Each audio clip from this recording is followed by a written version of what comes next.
Selamat malam teman-teman, dan selamat malam Dr. Arwan bin Laito selaku dosen pengampu pada materi presentasi kali ini. Sebelumnya saya ingin mengucapkan terima kasih yang sebesar-besarnya kepada teman-teman semua karena sudah menyediakan waktu untuk hadir pada presentasi kali ini. Sebelum memulai, saya izin memperkenalkan diri terlebih dahulu.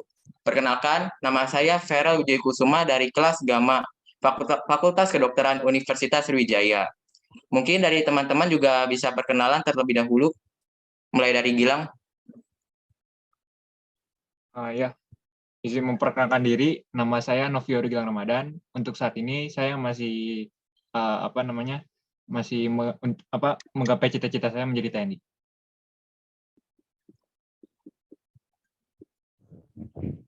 Ya, selamat malam. Perkenalkan, nama saya Ahmad Faiki Zulhaq dari Institut Pertanian Bogor.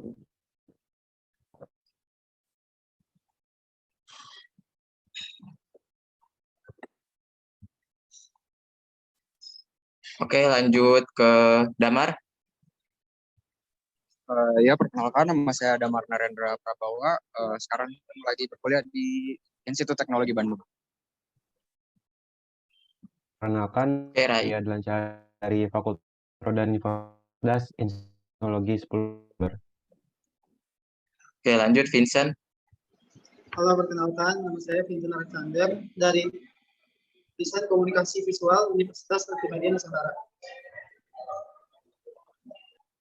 Oke, karena sudah perkenalan, jadi saya mulai presentasi kali ini tentang kebugaran tubuh. Nah, pertama ada outline terlebih dahulu.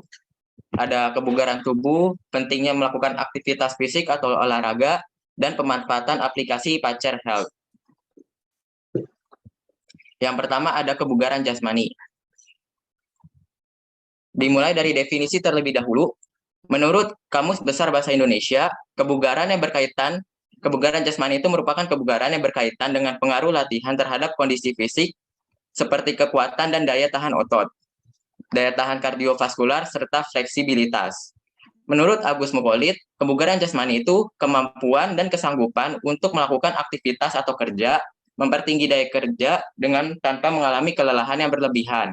Menurut Gibney, kebugaran jasmani adalah kualitas atau kondisi fisiologis dan karena itu jelas berbeda dengan aktivitas fisik, serta latihan fisik yang merupakan tipe perilaku lainnya. Selanjutnya, menurut Haskell dan Kiernan, kebugaran jasmani itu merupakan serangkaian karakteristik fisik yang dimiliki atau dicapai seseorang yang berkaitan dengan kemampuan untuk melakukan aktivitas fisik. Nah, dari definisi tersebut bisa ditarik kesimpulan bahwa orang sehat itu belum tentu bugar, tetapi orang bugar itu semestinya sehat.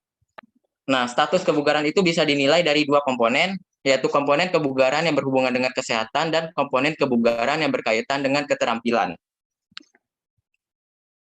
Nah, yang pertama itu adalah komponen kebugaran yang berkaitan dengan kesehatan, itu dibagi menjadi tiga.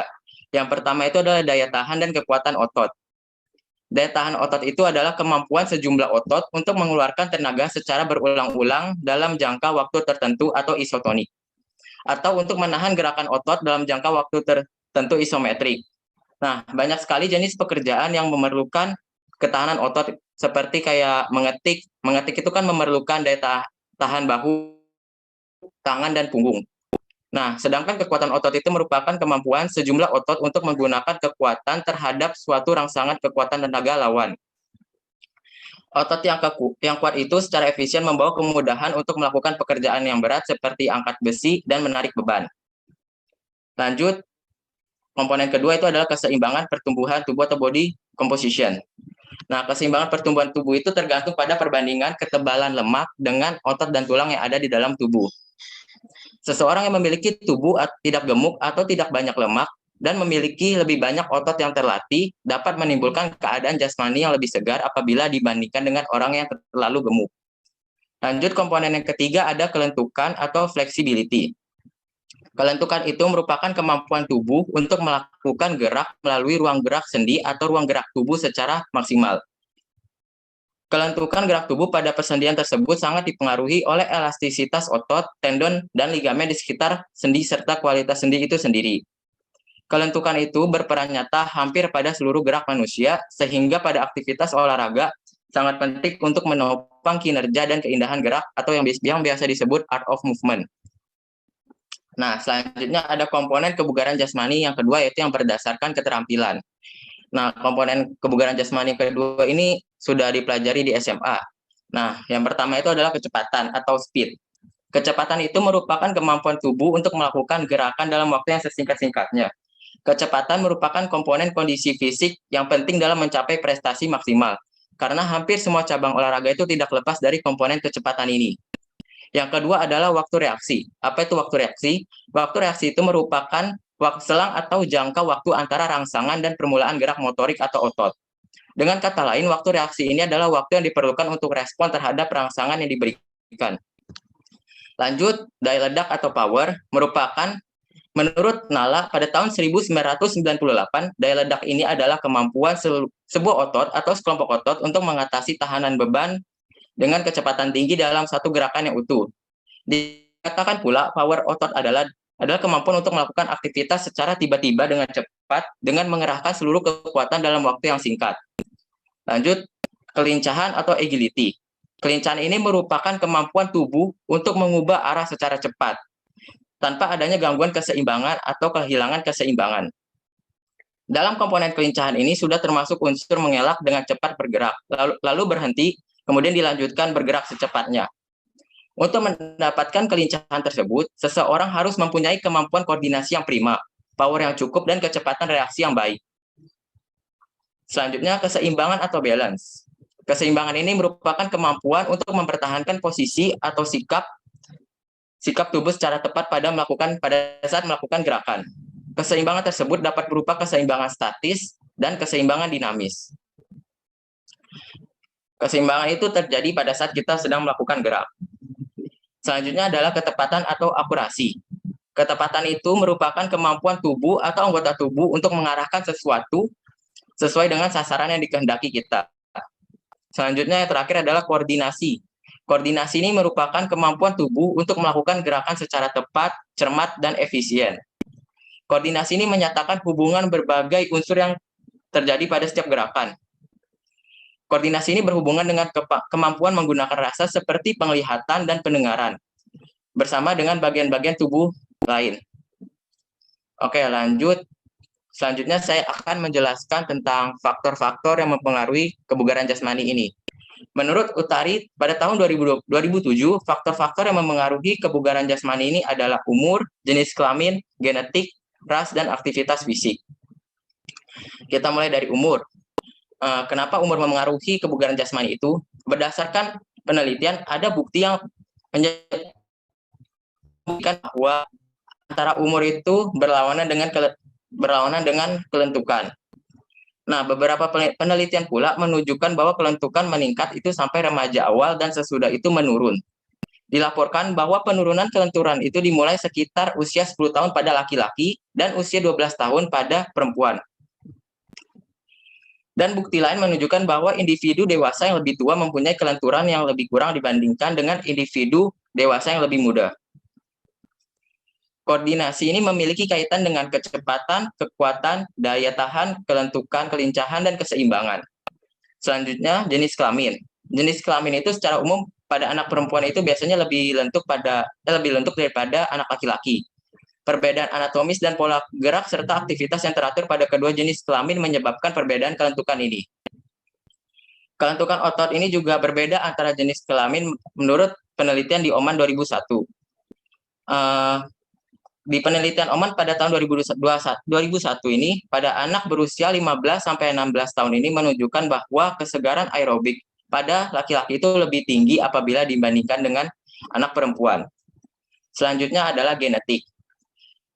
Terdapat bukti-bukti kuat yang menunjukkan bahwa variasi genetik berbeda dalam hal respon terhadap kebugaran jasmani yang berhubungan dengan kesehatan.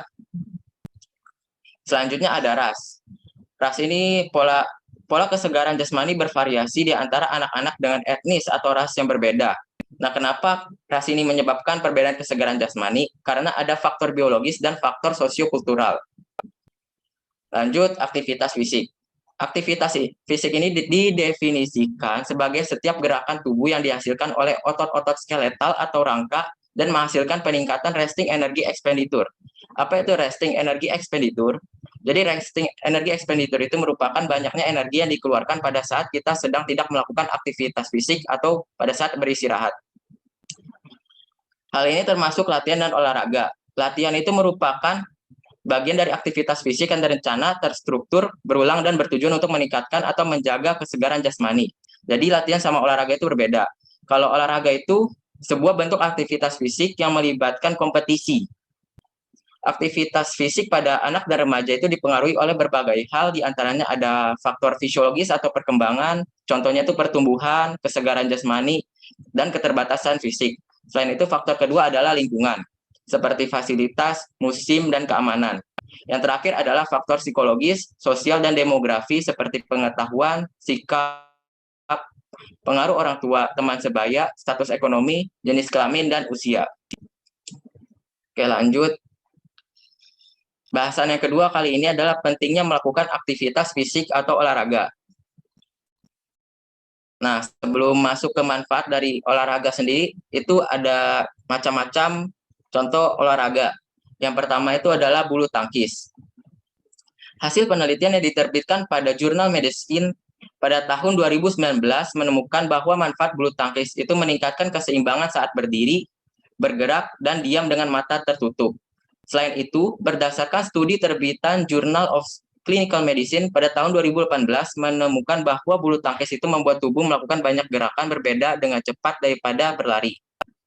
Di saat yang sama, kemampuan kognitif ini juga dibutuhkan pada saat bermain badminton. Kenapa? Karena kemampuan kognitif pada saat bermain bulu tangkis itu dibutuhkan untuk mengingat dan mengubah strategi serta memprediksi serangan lawan. Studi lain terbitan Farmasi and Farmakologi tahun 2015 menyebutkan bahwa badminton ini meningkatkan kecerdasan, kemampuan konsentrasi, dan kesiagaan. Olahraga yang kedua adalah sepak bola. Mengutip studi terbitan Journal of Sport and Health Science pada tahun 2018, sepak bola ini dapat meningkatkan kemampuan tubuh menjaga keseimbangan. Manfaat dari olahraga sepak bola ini diperoleh setelah 8 minggu rutin bermain sepak bola setiap hari. Yang ketiga adalah basket. Basket ini dapat meningkatkan kecepatan, kekuatan, kelenturan tubuh, dan koordinasi gerak. Sebenarnya sepak bola dan basket ini mirip-mirip, hanya saja mana organ tubuh yang dominan digunakan pada saat bermain. Oke, lanjut ke voli. Nah, voli ini kalau rutin berlatih, voli ini bermanfaat untuk meningkatkan kemampuan gerak dan kekuatan otot kaki, terutama di bagian betis. Rutin berolahraga voli juga terbukti baik untuk menjaga kesehatan jantung. Jenis olahraga ini bisa menurunkan kadar kolesterol jahat dan tekanan darah. Voli pun ini bisa meningkatkan volume oksigen yang tersebar ke dalam sel-sel tubuh.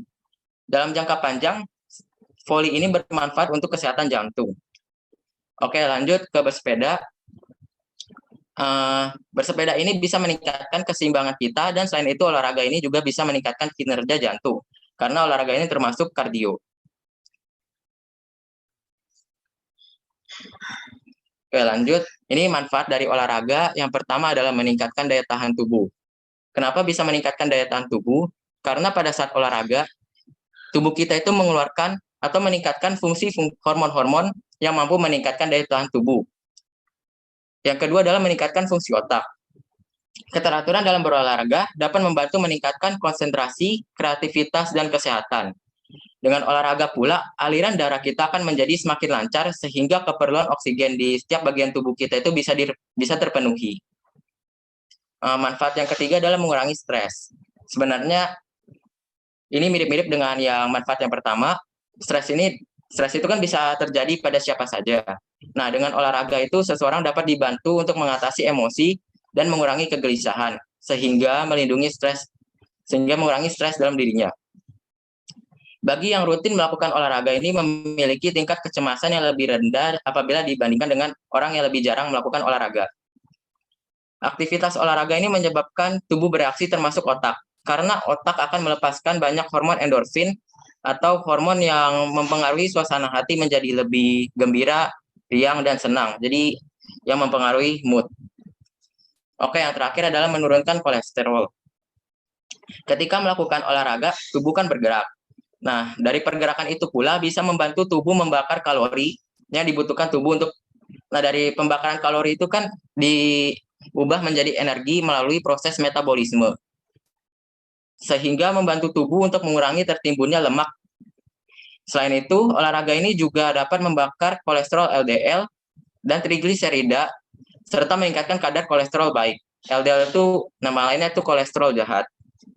Nah, hal ini sangat membantu tubuh untuk tetap fit dan mengurangi risiko darah tinggi, stroke, kegemukan, dan penyakit jantung.